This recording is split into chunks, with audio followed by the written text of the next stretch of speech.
Գյորջյան Կասկադ 60 ամիս փուլային վճարում բազմաթիվ առավելություններ։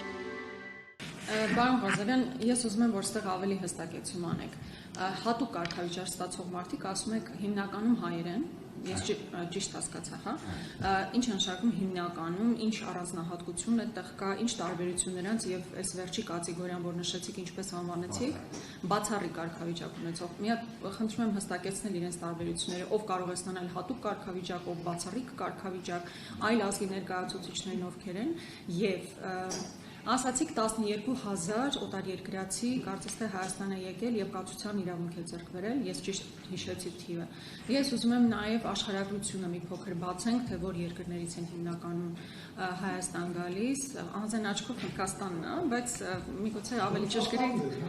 Հա, Ռուսաստանն ինձ թվում է մի քանի տարի առաջ, հիմա ակնհայտ մի քիչ Հնդկաստանի պատկերը ավելի ակնհայտ է։ Չէ, խնդրում եմ ամեն դեպքում ներկայացրեք, ես եւ այս համատեքստում, քանի որ հնդիկների ներկայացումից խոսեցինք, ես հիշում եմ մի քանի տարի առաջ Վայոց ձորում հատկապես խնդիր էր առաջացել ապօրինի միգրացիայի եւ որոշակի կեղծ փաստաթղթերի ձևավորման մասով։ Ես անկեղծ ասած չգիտեմ դա իրավական հետևանք ունեցել է այդտեղ աշխատողների համար թե չէ,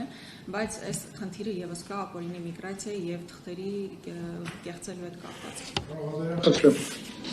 Շնորհակալություն։ Եթե ունեք հնարավորություն պատկերը մի հատ ասեք, որպեսզի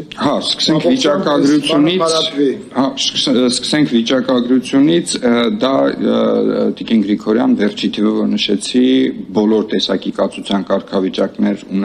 ստացածները 24 թվականին 12491 նրանցից ամենամեծ ծավալը Ռուսաստանի Դաշնության քաղաքացիներն են, երկրորդը Հնդկաստանի քաղաքացիները, երրորդը Իրանի, Վրաստանի, Սիրիա, Ուկրաինա եւ այսպես արդեն հերթականությամբ շարունակվում է։ Իմիջայլոց ասեմ, որ մոտավորապես 2021 թվականից այս հերթականությունը չի փոխվել այն երկրների։ Այս ընդհանրական վիճակագրության մեջ չունեմ, բայց կարող եմ նշել, որ այո, ճնշող մեծամասնությունը ազգությամբ հայեր, սակայն 22 թվականից մենք ունենք որոշակի պատկերի փոփոխություն, որովհետև մենք նաև տրամադրում ենք ԵԱՏՄ քաղաքացիներին Հայաստանում աշխատելու հիմքով օրինական բնակության տեղեկանքներ, որովհետև ինչպես տեղյակ եք, ԵԱՏՄ քաղաքացին, եթե մյուս երկրի տարածքում աշխատանքային գործունեություն է իրականացնում, ինքը աշխատանքի թույլտվության եւ այդ հիմքով կացության կարգավիճակի անհրաժեշտություն չունի, իր աշխատանքային պայմանագրի ժամկետով օրինական բնակիչ է համարվում եւ այդտեղ եւս մենք ունենք իրական թվեր, որ ոչ միայն ազգությամբ հայերն են, կարող են պատկերը ներկայացնել։ Շնորհակալություն, պարոն Ղազարյան, ասեմ շատ հետաքրքիր պատկեր է։ Դուք հարակից եք միանգամից թե Բայց բաց հարց մնաց հատուկի հետ կապված հարցադրում էիք տալիս, ուրեմն հատուկի հիմքը այս պահին այսպես է ազգությամբ հայ եւ երկրորդը ուրեմն տնտեսական նշանակալի գործունեություն իրականացնող, այս երկու հիմքերն են, որոնցով Երկուսն էլ պիտի լինի, որ ստանա հատուկ կարգավիճակ։ Չէ, կամ Չէ, բացառիկի մասին չի է։ Հիմա հստակեցնենք, հա, հատուկը, որը մինչև այս պահը, մինչև այս օրենքի ընդունումը հիմա գործում է եւ գոյություն ունի։ Կարող է լինել ազգությամբ հայ եւ տնտեսական, մշակութային եւ այլ էական նշանակալի գործունեություն իրականացնի։ Սա մեկ, բայց գործել է, այսինքն պրակտիկայում հիմնականում գործել է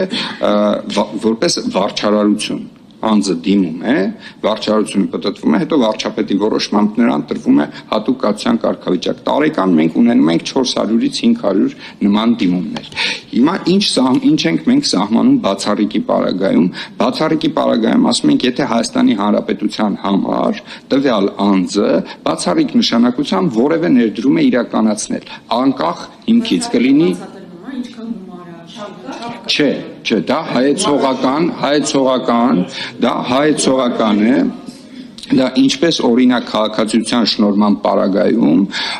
նման հայեցողություն գոյություն ունի եւ հանրապետության վարչապետը կարող է դիմել հանրապետության նախագահին բացառիկ ծառայությունների դիմաց անձին քաղաքացիություն շնորհելու համար։ Մենք բացառիկի հիմքում դրել ենք նույն տրամաբանությունը, ինչ որ քաղաքացիության պարագայում է գործում։